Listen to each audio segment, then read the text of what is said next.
Boat neck blouse cutting ఎలా చేయాలో చెప్తానండి. ఫుల్ షోల్డర్ తెలియనప్పుడు ఎలాంటి టిప్స్ ఫాలో అవ్వాలి. దీంట్లో కొంతమంది ఏంటంటే వెనకాల పట్టేసినట్టు ఉంటుందక్క.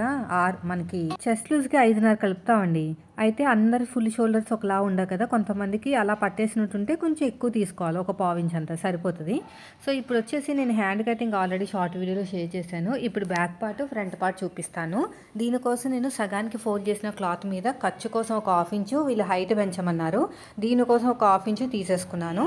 తీసుకున్న తర్వాత మనం తీసుకున్న బ్లౌజ్ ఉంది కదా! ఈ బ్లౌజు చెస్ట్ లూజ్ ఎంత ఉందో ఫస్ట్ చూసుకోండి. అయితే ఇక్కడ బోట్ నెక్ ఖచ్చితంగా ఇలా ఉక్స్ పెట్టి తీసుకుంటేనే పర్ఫెక్ట్‌గా వస్తది. లేదంటే మీకు వెనకాల పట్టేసినట్టు ఉంటది. సైడ్ దగ్గర సైడ్ నుంచి ఫోల్డింగ్ నుంచి చూసుకోండి. ఇలా ఫోల్డింగ్ నుంచి చూసుకుని ఎంత వచ్చిందో ఒకసారి చెక్ చేసుకోండి. నాకొచ్చేసి 9.5 ఇంచులు అయితే వచ్చిందండి. 9.5 ఇంచులు వచ్చింది. సో, ఈ 9.5 ఇంచులు అనేది చెస్ట్ అనమాట. ఈ 9.5కి మనం 5.5 ఇంచులు కలిపితే ఎంతొస్తది? 14 మీద 8 గీతలు. అంటే 7.5 అనుకోండి. 7.5 అనేది ఫుల్ షోల్డర్ అనమాట. మీకు అంతగా పట్టేసినట్టు ఉంటుంది. 7.5కి ఇంకొక 1/2 ఇంచు యాడ్ చేసుకుంటే సరిపోతది. ఇప్పుడు కింద ఖర్చుల కోసం 1/2 ఇంచు హైట్ పెంచడానికి ఇంకొక 1/2 ఇంచు వదిలేసుకుని బ్లౌజ్ హైటు ఖర్చులతో కలిపి పైన మార్కింగ్ వేసుకోవాలి. వీళ్ళు నెక్ కూడా కిందకి దింపమన్నారు. అందుకని కింద పట్టి అతకడానికి ఎంతైతే ఖర్చు కావాలో అంత ఖర్చు వదిలేసుకుని మార్కింగ్ అయితే వేసుకున్నాను. ఇక నెక్స్ట్ వచ్చేసి full shoulder chest 9.5, full shoulder వచ్చేసి 7.5 ఇంచులు తీసుకున్నాను. 7.5 ఇంచులకి మార్కింగ్ వేసేసేయండి. ఇలాగా ఎక్స్ట్రా ఖర్చు కోసం 2 ఇంచులు తీసుకోండి. ఇంకోండి 9.5కి 5.5 కలిపితే నాకు 14 మీద 8. అంటే దీంట్లో సగం ఎంత 7.5 కదా! 7.5 అనేది మనం మార్కింగ్ వేసుకోవాలి. నాకైతే 7.5 కరెక్ట్‌గా వచ్చేస్తుందండి. సో, మీకేమైనా అక్కడ పట్టేసినట్టుంటే 7.5 తీసుకోండి. అంతే, ఇంకేం అవసరం లేదు. సో, నేను వచ్చేసి ఇప్పుడు 7.5కి మార్కింగ్ అనేది వేస్తున్నాను. ఇక్కడ కూడా 7.5కి మార్కింగ్ వేసేసేయండి. ఇలా స్ట్రెయిట్‌గా లైన్ వేసేసేయండి. ఇక్కడ పైన ఒక 1/2 ఇంచు క్రాస్‌గా లైన్ వేసాను కదా! అది కటింగ్‌లోకి పోతది. చంక డౌన్ వచ్చేసి 7 ఇంచులు తీసుకున్నాను. ముడతలు రాకుండా ఉండటానికి నా వైపుకు 1/2 ఇంచు మార్కింగ్ వేసుకుని లైన్ వేశాను. కర్వ్ స్కేల్ తోటి నీట్‌గా ఇలా కర్వ్ అనేది తిప్పేసుకున్నాను. షోల్డర్ దగ్గర ఎంతైతే ఖర్చు కావాలో అంత ఖర్చు వదిలేసుకుని, అంటే మనం కటింగ్లోకి 1/2 ఇంచు పోతుంది, షోల్డర్ జాయించడానికి 1/2 ఇంచు, అవన్నీ తీసాక ఎంత వస్తుందో చెక్ చేసుకుని అప్పుడు మీకు ఆర్మ్ లూజ్ అనేది చెస్ట్కి మ్యాచ్ అవ్వాలి. మ్యాచ్ కాకపోతే కిందకి పైకి అలా అడ్జస్ట్మెంట్ చేసుకోవాలి. లూజ్గా వస్తే పైకి అడ్జస్ట్ చేసుకోండి. అదేవిధంగా మీకు టైట్గా వస్తే కిందకి అడ్జస్ట్ చేసుకోండి. దాన్ని బట్టి ఉంటుంది. నేనైతే కొంచెం కిందకి కాకుండా కొంచెం పైకి మార్కింగ్ వేశాను. ఇలా కర్వ్ అనేది తిప్పేశాను. ఇప్పుడు షోల్డర్ దగ్గర ఖర్చులకు 1/2 ఇంచు, క్రాస్గా కట్ చేయడానికి ఇంకొక 1/2 ఇంచు అన్నీ తీసేసుకుని నేనైతే మార్కింగ్ వేశానండి. అయిపోయింది. ఇది మార్కింగ్ వేసిన తర్వాత మనం తీసుకున్న బ్లౌజ్కి చిన్న సైజు షోల్డర్ ఎంత ఉందో ఒకసారి అయితే చెక్ చేసుకోండి. చెక్ చేసేసుకుని మార్కింగ్ అనేది వేసేసుకోండి. ఇక్కడ కూడా అంతే. ఇలా స్ట్రెయిట్‌గా లైన్ వేసేసేయండి. వేసిన తర్వాత నెక్ డీప్ వచ్చేసి 3.5 ఇంచులు తీసుకున్నాను. ఇది మనకి బోట్ నెక్ అనమాట. ఇప్పుడు ఇక్కడ ఉక్స్కి కాజాకి లేదంటే థ్రెడ్ పెట్టుకోవడానికి 3/4 ఇంచు, 1/2 ఇంచు కన్నా ఎక్కువ, 1 ఇంచు కన్నా తక్కువ. ఓకేనా? ఇలా మార్కింగ్ వేసేసుకోండి. వేసేసుకున్న తర్వాత ఇక్కడ వచ్చేసి 4 ఇంచులు వెడల్పు, ఇక్కడ కూడా అంతే. ఇలా స్ట్రెయిట్‌గా లైన్ వేసేసేయండి. ఇలాగా ఏదైనా ఒక ప్లేట్ తెచ్చేసుకొని రౌండ్ తీసుకోండి. నాకైతే ప్లేట్ అయితేనే బాగుంటుందండి.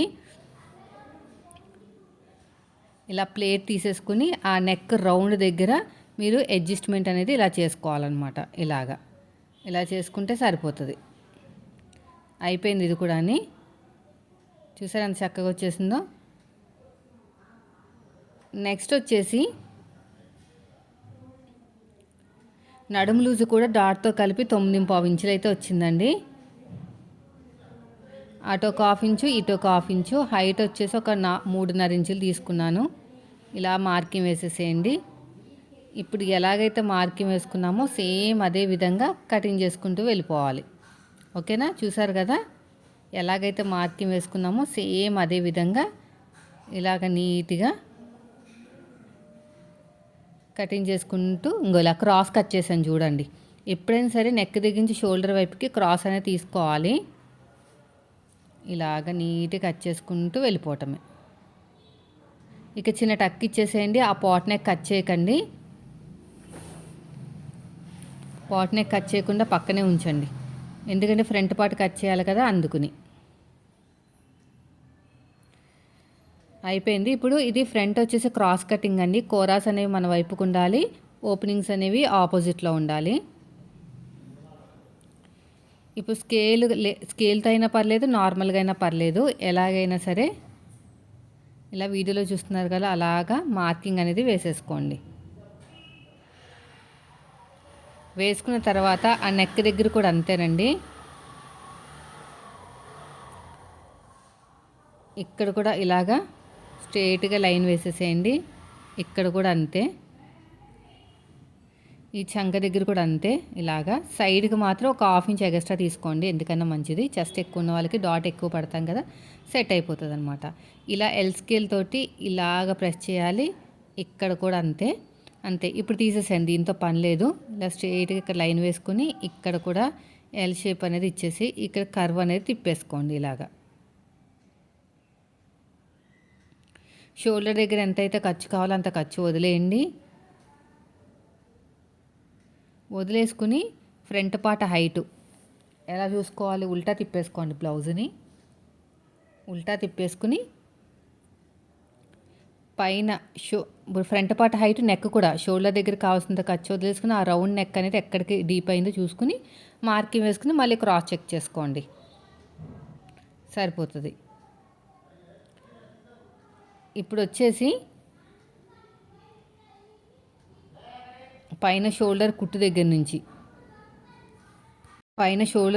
నుంచి కింద షేప్ బెల్ట్ ఖర్చులతో కలిపి నాకు 12 మీద 7 గీతలు అయితే వచ్చింది.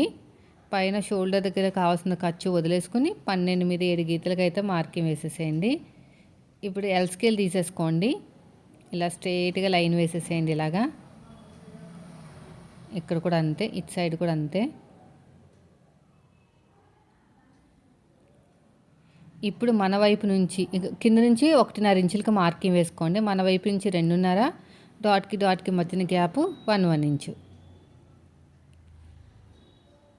డాట్ హైట్ వచ్చేసి కింద ఖర్చులు వదిలేసి పైన ఖర్చులతో కలిపి మార్కింగ్ వేసేసుకోండి. ఇలా షేప్ ఇచ్చేసి నెక్ దగ్గర ఒక హాఫ్ ఇంచ్ వదిలేసుకుని రెండింటి మధ్యలో ఒక మార్కింగ్, ఈ రెండింటిని బ్యాలెన్స్ చేస్తూ 3వ మార్కింగ్. కింద నుంచి పైకి 2.5 ఇంచులకు మార్కింగ్ వేయండి. ఇలాగ క్రాస్గా లైన్ వేసేసేయండి. ఇప్పుడు ఎలాగైతే మార్కింగ్ వేసామో సేమ్ అదే విధంగా కటింగ్ చేసుకుంటూ వెళ్ళిపోండి ఇలా నీట్గా. ఇక్కడ కూడా అంతేనండి, ఇలా నీట్గా కటింగ్ చేసుకుంటూ వెళ్ళిపోవాలి. ఇటు సైడ్కి కూడా అంతే. నెక్ దగ్గర కూడా కరెక్ట్గా కట్ చేసేయండి. ఇలా షేప్ అనేది ఇచ్చేసేయండి.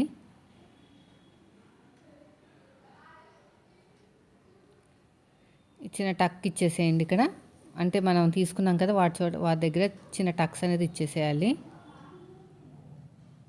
ఇక్కడ ఒక చిన్న టక్, ఇక్కడ ఒక చిన్న టక్, ఇక్కడ కూడా చిన్న టక్.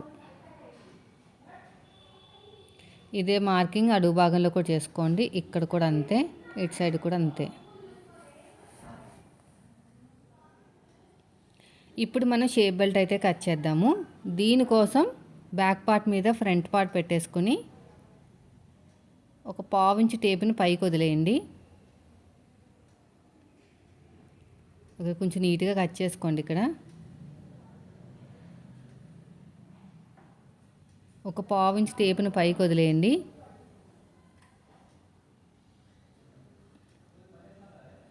వదిలేస్తే మనకి 2.5 ఇంచులు అయితే వచ్చింది. ఇక్కడ కూర ఉన్న క్లాత్ని తీసేసేయండి మొత్తం. ఇలా కూర ఉన్న క్లాత్ నీట్గా తీసేసి పక్కన పెట్టేసేయండి. మనం కింద బాడీ పార్ట్ దగ్గర, కింద బాడీ పార్ట్ ఉంటుంది కదా, బ్యాక్ పార్ట్ నడుము దగ్గర వేసుకోవాలన్నమాట. ఇక్కడ లైన్ ఎల్ స్కేల్ తోటి స్ట్రైట్గా లైన్ వేసేసేయండి. ఇక్కడ కూడా అంతే. ఇప్పుడు పొడుగు వచ్చేసి 11 ఇంచులు తీసుకోండి. 11 ఇంచులు. సైడ్ జాయింట్ వైపుకు 2.5, ఉక్సు పట్టి కాజా పట్టి వైపుకు 3.5, మెయిన్ డాట్ దగ్గర 2.5 తీసుకుని ఇలా షేప్ ఇచ్చేస్తే సరిపోతుంది. ఈ రెండు కూడా ఇలాగా కలుపుకుంటూ మొత్తానికి 3 మార్కుని కలుపుకుంటూ వెళ్ళిపోవాలి. ఇప్పుడు దీన్ని ఇంకొక క్లాత్తో కట్ చేయాలి, లేదంటే మనకి ఫ్రంట్ పార్ట్ జారిపోతుంది అన్నమాట. ఖచ్చితంగా 2 లేయర్స్ అయితే ఉండాలి. ఇలా కరెక్ట్గా ఇలా పెట్టేసుకోండి. ఇక్కడ కూడా అంతే, ఇలా నీట్గా కట్ చేసుకుంటూ వెళ్ళిపోవటమే. సో ఇదండి ఈరోజు వీడియో. నచ్చితే మాత్రం ఖచ్చితంగా లైక్ చేయండి. మీరు మన ఛానల్ ఫస్ట్ టైం చూస్తే మాత్రం సబ్స్క్రైబ్ చేయండి. ఒరిజినల్ క్లాత్ మీద పెట్టుకుని ఎలా కట్ చేసుకోవాలో నెక్స్ట్ వీడియోలో చెప్తాను.